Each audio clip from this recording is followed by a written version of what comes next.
Kwenguwa diki yandashanda pano pautindi TV ndichikuunzirai nyaya dzakasiyana-siyana. Ndakaona kuti pane zvinhu zvakawanda zvinoda kugadziriswa muupenyu hwedu hwatigere. Tikasagadzirisa zvinhu izvozvo, kutaura chokwadi, zvinhu hazvitifambiri zvakanaka ba.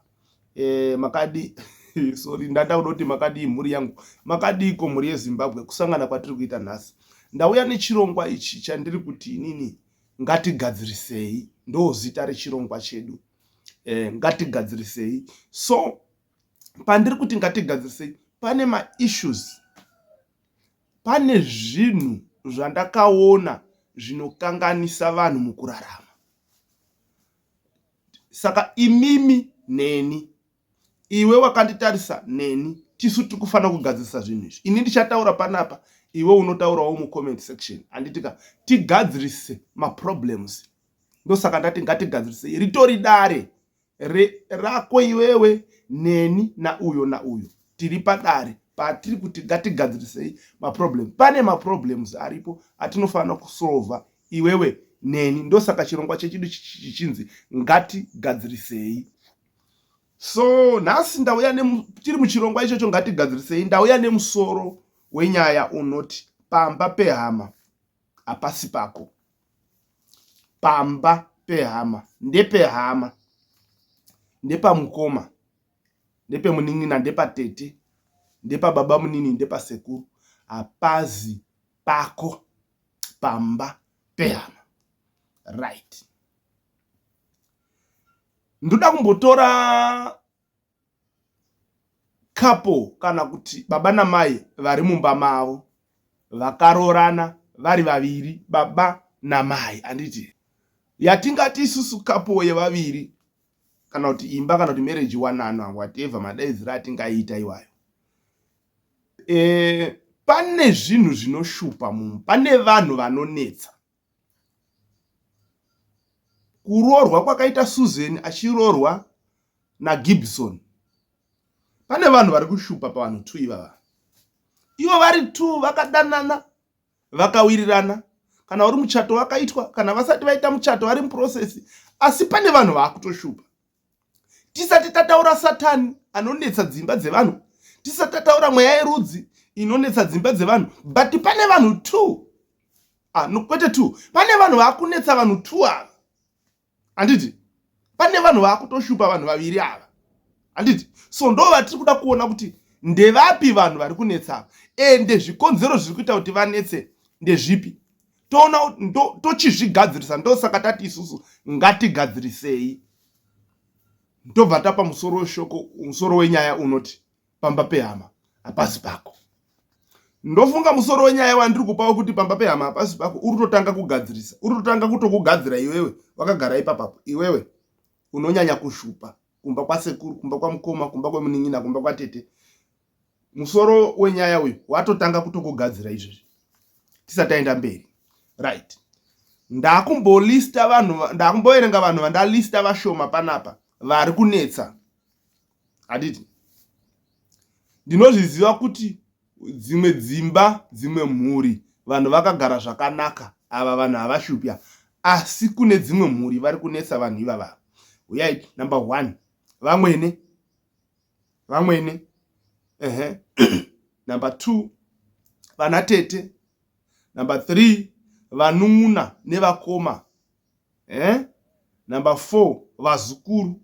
Number 5, hama dzemukadzi. Number 6, vanababa.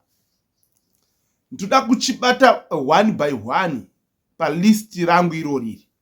1 by 1. Nakubata 1 by 1. Right. Pa number 1 itaisa vamwene. Ndine masoko andinoda kutaura zvichida pamwe tingabatsirika pamusoro pavamwene nemurora kana kuti vamwene ava nemhuri yavo, mukorore wavo nemurora wavo. Chinhu chekutanga chihombe chatoda kuti tizive ndechekuti vanhu ava vamwene nemurora mukaona vachiwirirana ndo dzinonzi nyasha dzaMwari dzawanirwa vanhu mumusha. Vaombererei maoko, rambai muchitenda Mwari, rambai muchinamata Mwari kuti vanhu ivo varambe vakabatana. Why? Satani akazviona kuti vanhu 2 ava vakabatana musha unosimuka. Satani akazviona kuti vanhu 2 ava vakabatana musha hauchadhererwi. Satani akazviona kuti vanhu 2 ava vakabatana musha wava nechiremerera. Satani akazviona kuti nyika ikure, igarike zvakanaka, inotangira mudzimhuri dzakabatana zvichibva pana vamwene nemuroora. Saka nokuti iye Satani haadi kuti vanhu vagare zvakanaka, akatogara aisa enmity kana kuti ruvengo pakati pavamwene nemuroora. Nhasi uno chaiye kamwana kari grade 4 kamusikana, kari grade 3, kari form 1, kari grade 7 kamusikana, kari grade 5, kasati katoziva kuti kachazoroorwa here, ende murume achakaroora murume akaita sei.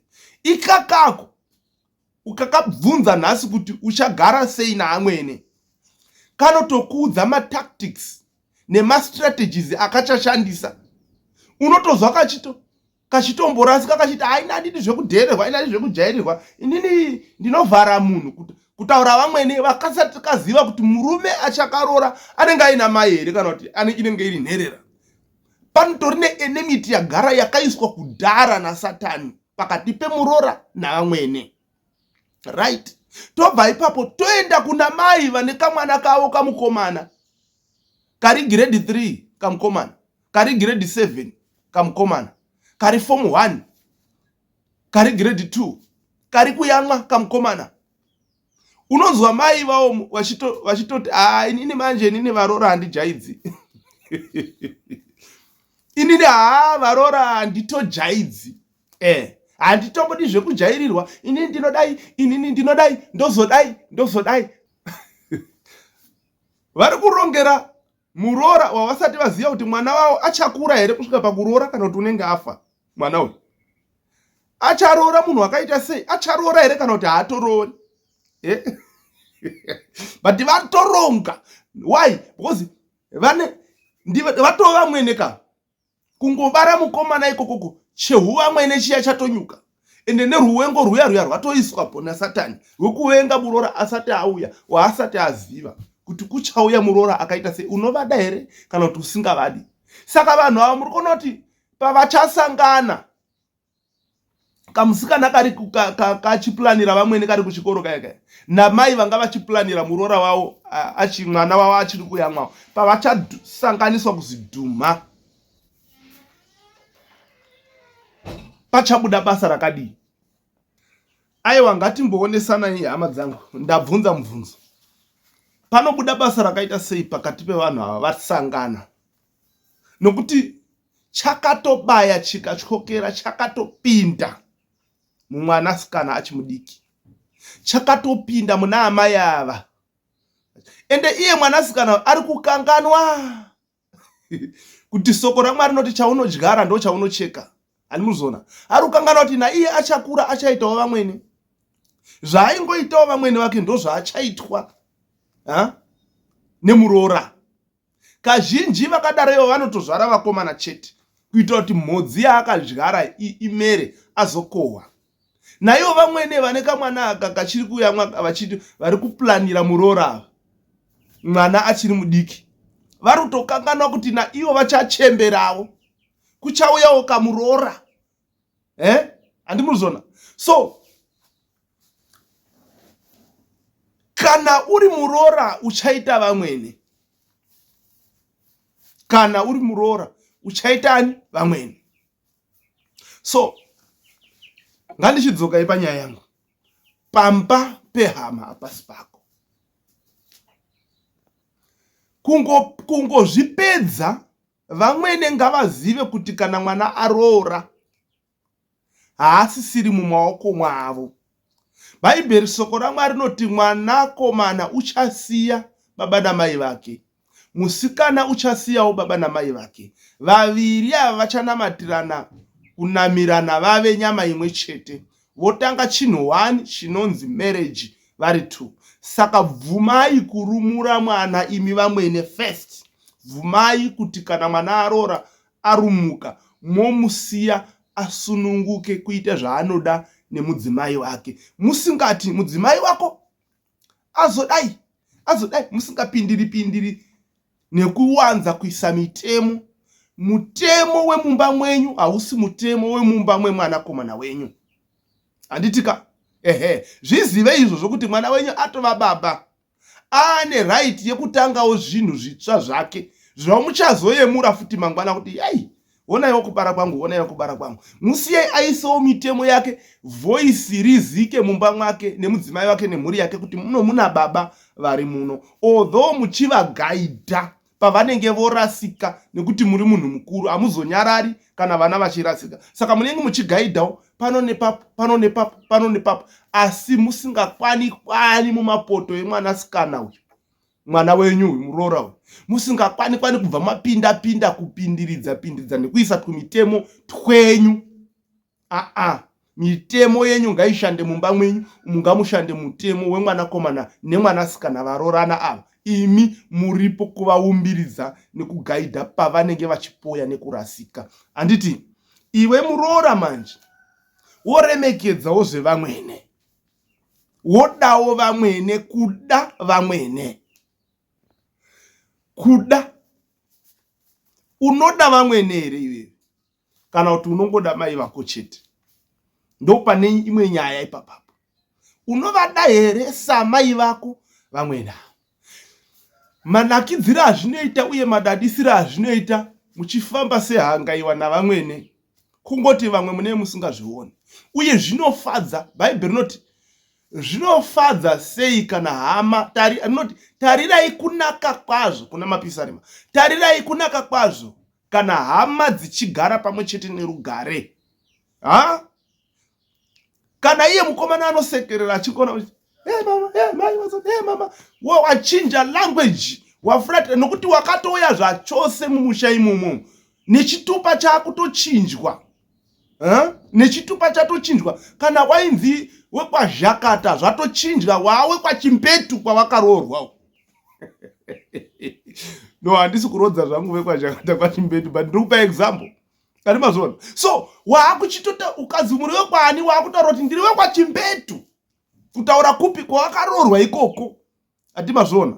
Saka wakatouya zvachose uchadzoki neguva rako ukafa ndokwauchavigwa ikoko. Saka that's why uchiona vamwe nava vachida kuisa mutemo. Vari kuisa mutemo nokuti vakauya zvachose, vari kuti ndawe pano webwo, hapana kwandichaenda. Saka vakutoisa mutemo semunhu wepo. Andimozona.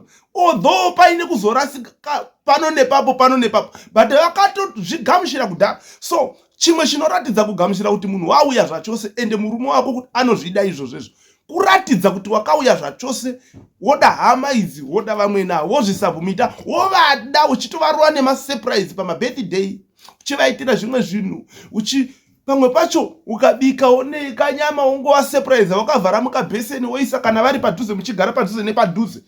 Asi kana muchigara kure nekure unogona kungoarovera rimwe zikusurprise rekungosvika vakavarairwa, wongovasvikira nezvimwe zvinhu zvekuti vanoshamisa kuti mwana uyu andifungirei, mwana uyu zvazodi. Right, izvozvo zvinogadzira kuti imba imire isimbe.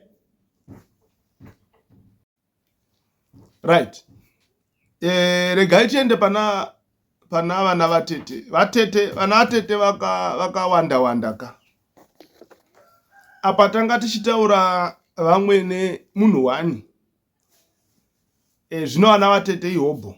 Pamwe hanzvadzi pamwe murume uyu akuroora uyu ane hanzvadzi 6. 3 kana murongo 4. Ndivana vatete. Ava ndivana vatete varume. Kunozoita vana vatete vana baba. Kana tichita vana vatete vana baba, hanzvadzi dzababa vakazvara murume wako. Idzi hanzvadzi dzababa vakazvara murume idzi ndiana vatete vari vana baba. Haugoni kutamba chiramu navo nekuti ndiana baba ka. Asi kuna ana tete hanzvadzi dzemurume ava munonga muchiita chiramunawo muchingoti varume vangu. Pane musiyano ipapapo, asi vanhu ivava vese ava vari two ava mukasachenjera, vaya hanzvadzi dzababa dzinongouyawo dzichiti tisu ana baba panodzoisa zvemutemo tamboitaura kuna vamwene, ndingovapondera kumwe chete nana vamwene, pamba pehama hapasi pamba penyu. Then ava vekuzvarwa nemurume ava hanzvadzi dzemurume ivava ndovangwa nenyaya. Why? Because vane kakuti Gibson, hanzvadzi yangu Gibson, zvamwaita naGibi asati aroora moda kupfuurira mberi muchingodini, muchingoita saizvozvo. Vamwewo vanenge vachitorwa shanje dzekuti aifanira kunge akaroora shamwari yangu Melissa obva azoenda kuroora ameno kwaakandotora. Vamwe zviri kutokonzeresa izvozvo izvo. Saka kana azorega kuroora Melissa akaroora uyu, chigamuchirai muroora adini auya, ndokuti mugadzirise maproblems pamba ipapo. Vamwe vanotonzwa shanje, unzwira hanzvadzi shanje nekuti waimbotengerwa zviwitsi, waimbodai, zvino aroora zvaakuita kunga zvaderera kana kuti zvatovharwa. So izvozvo zvizive kuti hakusi kunyima kuri kuita hanzvadzi yako, but ane trera, zvatochinja. Saka gamuchira, handiti ka ugamuchire wotanga kufokasana nelife yako, chigadzirawo zvimwe zvako same nemunin'ina kana mukoma wemunhu aroorawo. Zivai kuti kana munhu aroora zvamwaiitirana zvatochinja. Hauchandosviki uchingoti chama ndipe trouzi rako riya ipapapo zvatosiyana. Because tichikura kataigona sheti yangu ndoti pfekai chimbonipei kana ndire zvongoexchangewa zvichidaro. Kana munhu aroora kana kuti munhu aroorwa zvatosiyana. Handichasviki kuna mukoma kana munin'ina ndichingoti iwe ndipo trouzi rako riya kana ndamboyanerera uri kwani here no. Kana ndichitoda kumupa trouzi ndinotomupa ndega nenzira ine chiremerera yasiyana neyataimboita munhu asati aroora. Tiri kugadzirisa matambudziko mamwe. Izvozvo unozvigona kuzvitora sezvinhu zviri zvakachipa, but zvinotokanganisa dzimba, zvinotouraya. Imedha. Ukasazvibata zvakanaka uri kuuraya, hausi kugadzira chinhu. Hausviki pamba pamukoma vako wogeza kumeso kuti ndipewo tauro. Hatisicharira mukoma wako iro, kana even tauro chairo zvoda kudzidza, kana even muchikura kutoti munhu ngaite rake. Handimazvona, hakusi kusemana, but zvakakosha izvo zviya. Zvine zvazvinoita ende zvinokudzidzisai. Chimwe chinhu, kana uri munin'ina kana mukoma kana tete, gona kushanda utsvage mari inoti yako. Kana iri kava shoma pane yehama yakaroora, gutsikana neyauinayo. Chinhu chakashata kuti munhu uyu ane mari, iwo hautorina kana sendi. Kazhinji munhu asina chinhu anowanza kuti ndanyimwa, ndaroiwa, ndawengwa, ndazonzwai. Handiti? So tirikuta kuti tibatsirane zvifambe zvakanaka. Imimi ndoziva kuti muchataurawo zvamuchataura mucomment section, asi toda kugadzirisa maproblems aya, maissues aya. Right, apa ndaakujamba kuenda kuhama dzemukadzi. Ndozviziva kuti kana vanhu varoorana murume nemukadzi, tinoita kakuexchange, kakuti murume akunyanya kufokasana nehama dzemukadzi, mukadzi ofokasanawo nehama dzemurume. Izvozvo zvinosimbisa marriage, although vamwe vasati vakuzviziva, but ndo zvamunofanira kuita.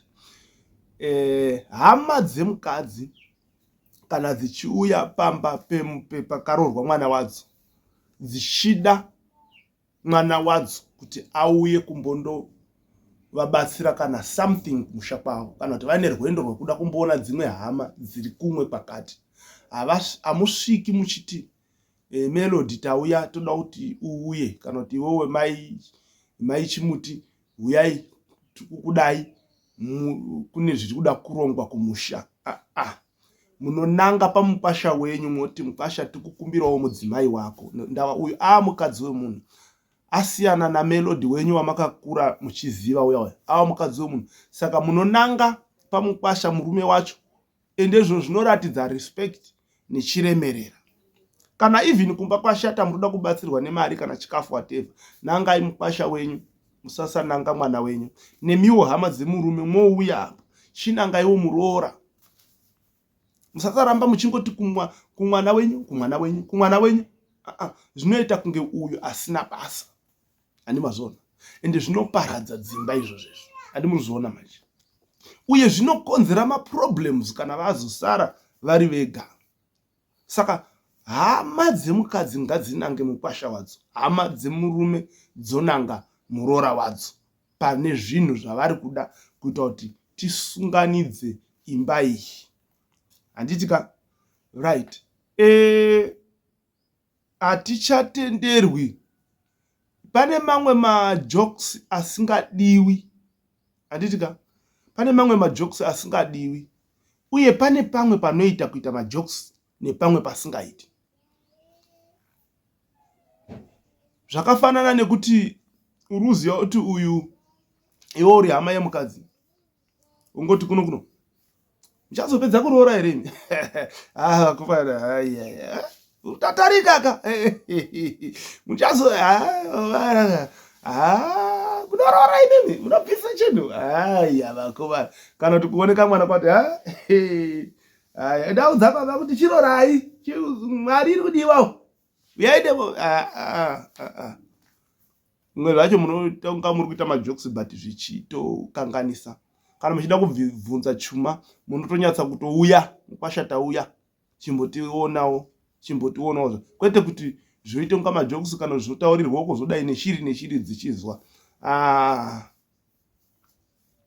Right. Takwenda pana vana baba manje. Tadzoka kuhama dzemurume. Baba vakabara murume. Handiti inini kazhinji maziro angu mutsvagurudzo yandakaita, percentage yakati kure yana baba haishupi mumba memwana. Vashoma vana baba vanonetsa mumba memwana. Vanotonetsa vacho ukaona achitonetsa ane paakatsika kana kuti akatoromba. Aritodawo kuti mwana wake arombe kana kuti ari kuda kuhura nemuroora. Baba vari straight chaivo vazhinji, vana baba vacho chaivo havanyanyi kunetsa. Kunetsana nemuroora havashoma. Handisi kuti havako variko, but ndo vashoma vacho. Right. Chimwezve chinhu chinonetsa vana baba ndechekuda kuisa mutemo manje. Mumusha mwedu tinoti. Ndambotaura ndikati chigaidhai vana. Mwana wenyu makamurayira, makamupa mutemo, iye mukomana achikura maamungori naye kusvika akura. Zvese unozviziva. Saka ndo zvaakuaplaya kumukadzi wake zvamakamudzidzisa, achiwedzerawo zvimwe nekutapudza zvimwe. Nokuti ane right yekuwedzera nekutapudza, obudisa zvaari kudini iye, zvaari kuda semusha wake. Imimi mwakumugaidha. Apa unorasikapa, apa ndizvo, apa unozorasikapa. Handi mazona. So, tapedzana nababa. Taakuda kutarisa zvinhu zvinoshupa. Hama kana dzichinetsana zviya, kana dzichishupa, dzinoshupa dzine zvadziri kutaura. Yanoi mashoko nezvimwe zvezvinhu zvinotaurika nezvinoitika muwanano. Handiti ndozviziva kuti muchanyorawo zvamunonyora mucomment section. Ndingolista zvimwe zvezvinhu panapa. Ndingokuverengerai zvimwe zvezvinhu zvandalista panapa. Mudzimai wako haatidi. Ndo zvimwe zvinotaurika kuhama dzemurume. Ane husimbe. Number 3, anonyima. Number 4, haateereri. Number 5, haapfeki semunhu wakaroorwa. Number 6, anodada. Number 7, anoda hama dzake kupfuura dzemurume. Number 8, haade kupinda chechi yedu yemhuri. Ndakunanga chinhu chimwe nachimwe ipapa. Ndakupindura masoko aya. Kuda zviri kutoitika kumba kwenyu. Kana soko iri rakambotaurika rekuti mudzimai wako haatidi. Mudzimai wako haatide. ndoda kuti muzive kuti munhu waakati ndinokuda murume wake kwete imimi. Munhu waakati ndinokuda murume wake. So kana imi mukaona kuti haakudei zvatonakazve. Mwari akujekeserai kuti apa hamudiwi. Sudurukai. Muri kufoseredzerei imi pamba pevanhu. Hapasi penyu ka. Ndepe hama yenyu, hapasi pamba penyu, ndepe hama yenyu. Kana asi kukudai haakudei, siyai zvakadaro. Uchazozviona pamberi ipapo kuti hama dzinofana kudini? Kudiwa. Don't worry. Sanetseka nezvinhu zvakapusa zvakadaro izvozvo. Musafoseredza munhu kuti ndide iye asingakudei. Handiti? Saka vhurai gap. Achadhumira chete achadzoka. Paachazodzoka muti heya, andiwere waimbodai. Muchigadzirisana paya. Muzotanga futi mukumbirana ruregerero. Musazoramba makasungirirana. Right. Pane soko rekuti ane husimbe. Izvo handimwi munozvigadzirisa izvo. Vanogadzirisana vega. Zvakapfuura nguva yekuti hero rekwana ningi vanoshanda kunga mabhanditi. No. Haichari nguva yacho iyoyo. Kana akanyurura nyapure yake mwana wenyu, siyai zvipedzerani. Chinorambirwa munhu upfambi. Kana iri nyope yake yaakatora, siyanai naye nenyope yake iyoyo.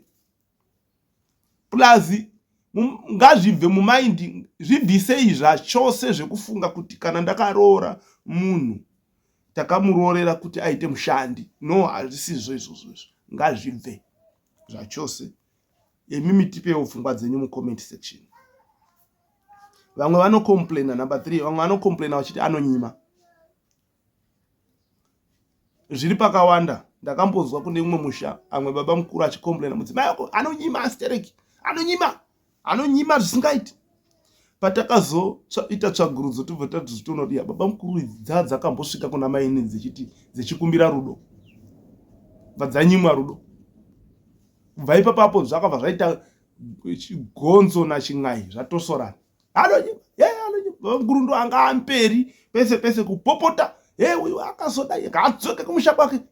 Izvo inyaya yekuti dzanyimwa rudo nehweseri.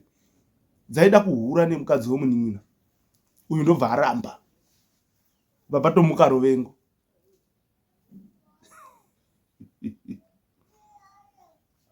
Asi kana kuri kungonyima kwekunyima, just kungonyima. Kana even kuti hama dzikasvika munhu haabiki and so forth. Ayo itori era iproblem. Asi haigadziriswi nekutaura.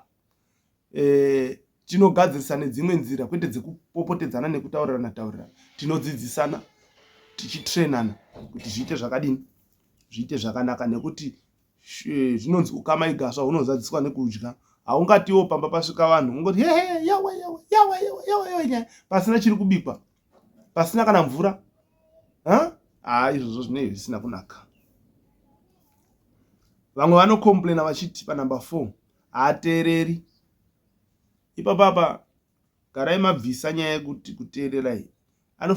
Anofana kuteerera murume wake, not you. Iwo unoteererwa nemukadzi wako kana kuti nemwana wako. Handiti uyo anoteerera murume wake uyo. Saka hapo ngatipadarike hapo. Musauya nyaya yekuti kazhinji vanoti haateereri ava ndevanoda kutonga nekuisa tumitemo mudzimba dzevanhu. Ndo vanozoti haateereri. Siyanai nazvo. Zvimwe zvacho zvinonetsa kwachuka kuti zvibve nekuti takakura mwazviri. Takakura tichingofunga kuti tinofanira kurayira muroora. No, handimi munomurayira baimi. Ane murume wake nekunamata nekuenda kuchechi nekudzidziswa soko raMwari, achitya Mwari. Number 5. Vamwe vanoti haapfeki semunhu akaroorwa.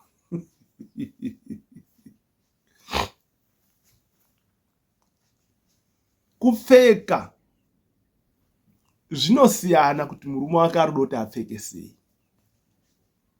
Zvinosiyana. Kana murume wake ati ngaapfeke matrauzi, imi moti sunga Zambia. Mwazova murume wacho here?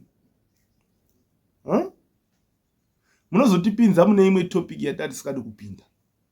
Munoziva here kuti vakaroorana ava mudzimba umu, pane zvinoitwa mudzimba umu zvinozosika vanhu zviyazvi. Zvimwe zvacho zvinobvira pakuti umwe anoda kuyevedzwa nemunhu wake achifamba uko, akapfeka trouser, akapfeka kamini kana kuti aine mugubudu, zvichienderana nekuti uyo ari kuda zvipi zvavanenge vatenderana mumba imo. Siyai vapfeke izvozvo. Musatonga nekuisa mitemo mudzimba dzevanhu. Pamba pehama hapasi pako. Siyai vasununguke murume nemukadzi vakaroorana. Number 6, vamwe vanokomplaina vachiti anodada. Zvinosiyana, umwe haagoni kutaura. Ndakatombozviudzwa izvozvo zvinofunga vanhu vanenge vakusvika 3-4 ndikutombozamawo kuda kutsvaga kuona kuti asi ndinodada. Nokuti ukazwa vanhu vachikuti imbwa, unocheuka uona kuti handina muswe wosiyana nawo. Wocheuka uona kuti handina muswe wosiyana nazvo. Asi vakazosvika 10 vakuda kutsvaga kuona kuti hapana kamuswe kakubuda here. Vanyanya mhani kuwanda. Saka ndakamboudzwa izvo zvinobva ndaona kuti iproblem yekuti pane mumwe munoungana vanhu vachitaura nyaya dzisina musoro mwandisingadi kuenda. Waonaona kuti idzi nyaya hadzina kana nematuro, kungoti wazoona ndege yapidiguka, wazoona iwe wopfura hako nepo worega kukwana munyaya idzodzo. Handiti dzinodada, dzinoda unyepera kuziva idzi. Pane pamwe patinoti munhu anodada iye asingadadi. Plus munoziva here kuti pamwe pacho kunga usina mari. Ukaita mari uchazozoona kuti dzimwe shamwari dzaunga uchitamba nadzo hadzichaiti kutamba nadzo. Ikoko hakusi kudada. Noti unonga wakutsvaga vanhu, handiti vanoenderana newe kuti urane business rako. Veta nditambe nanhingi uyu anondipa advice. Kwete kuti woswera naari kukusvina unga magupa. Mudhara ita wani, mudhara ita wani, iwe uchirana business. Bhaibheri chairo kuna 2 Corinthians chapter 6 rinototaura kuti temberi yaMwari ingadyidzana sei nezvifananidzo.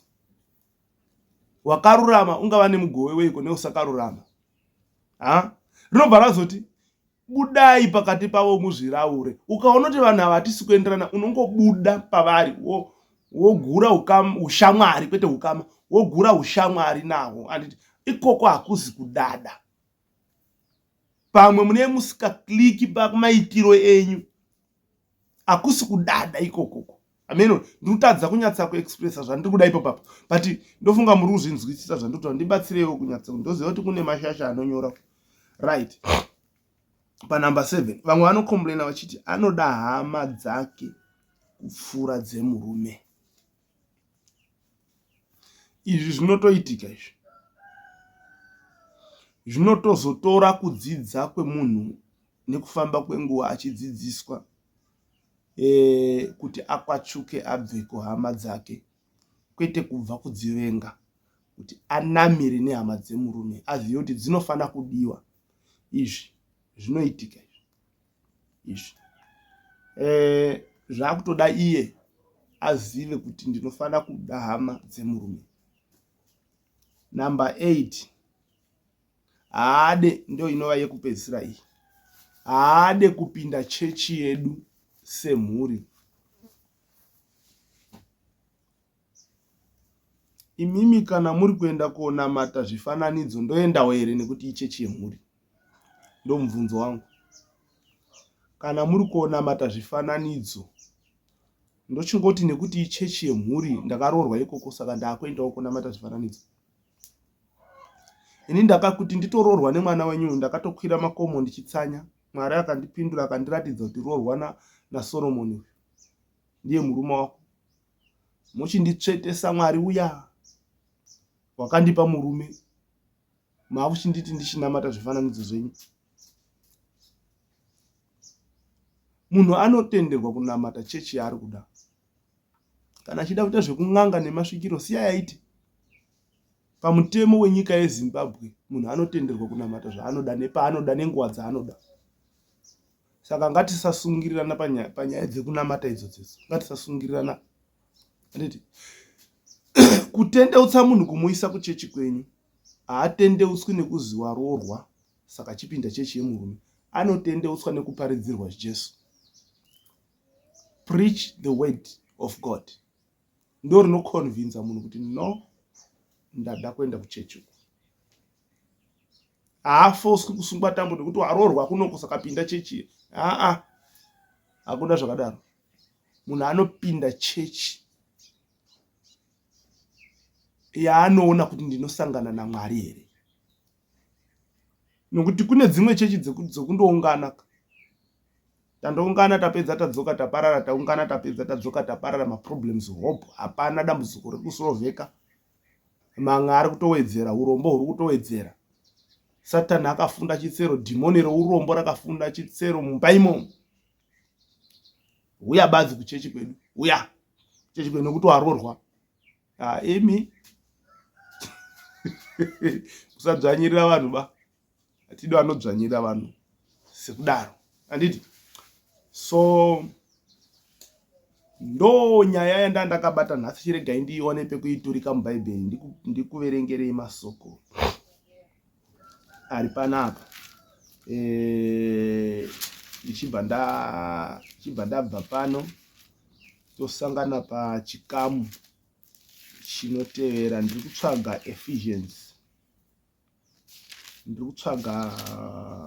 Ephesians chapter 5 ndaiona. Ndoda kukuverengerai kubva pavhesi 15 yava Efeso chapter 5 kusvika pavhesi 25. Vhesi 15 iri kuti, naizvozvo chenjerai kwazvo pakufamba kwenyu, kuti murege kufamba savasina kuchenjera, asi savakachenjera. Vhesi 16, mungwarire nguva yenyu, nokuti mazuva akaipa aya. Right. Saka musava mapenzi, asi muzive kuda kwaShe. Munhu ani munoziva kuti ndio yakanzi alright. Ngaitimboenda pavhesi 18. Regai kubatwa newaini, nokuti ndipo pano kusaziva, asi muzadzwe noMweya Mutsvene. Imimi vanodhakwa, imimi kana madhakwa modzikama, kwete kutonga dzimba nedoro. 19, mutaurirane pakati penyu namapisarema nenziyo nezvimbo zvomweya, muimbire muridzire Ishe mumwoyo mwenyu, muchionga Mwari Baba nguva dzose pamusoro pezvinhu zvose muzita raShe wedu Jesu Kristu, muchizviisa mumwe nemumwe pasi pomumwe. VaKristu mumba mavo. Imi vakadzi muzviisei pasi pavarume venyu chaivo, sezvamunoita kunaShe, nokuti murume musoro womukadzi, saKristuwo musoro wekereke, iye amene ndiye muponesi womuviri. Asi kereke sezvairi pasi paKristu, vakadzi ngavadarowo pazvinhu zvose kuvarume vavo. Imi varume manje, idai vakadzi venyu, Kristu sezvaakadavo kereke, akazvipa nokuda kwayo, kuti aiite tsvene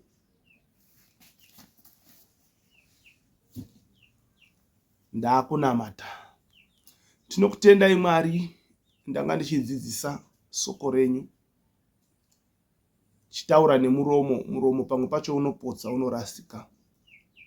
Asi ndinoziva kuti Mweya Mutsvene ndo basa renyu rekukonvinza munhu anga achinzwa izvi kuti agadzirise.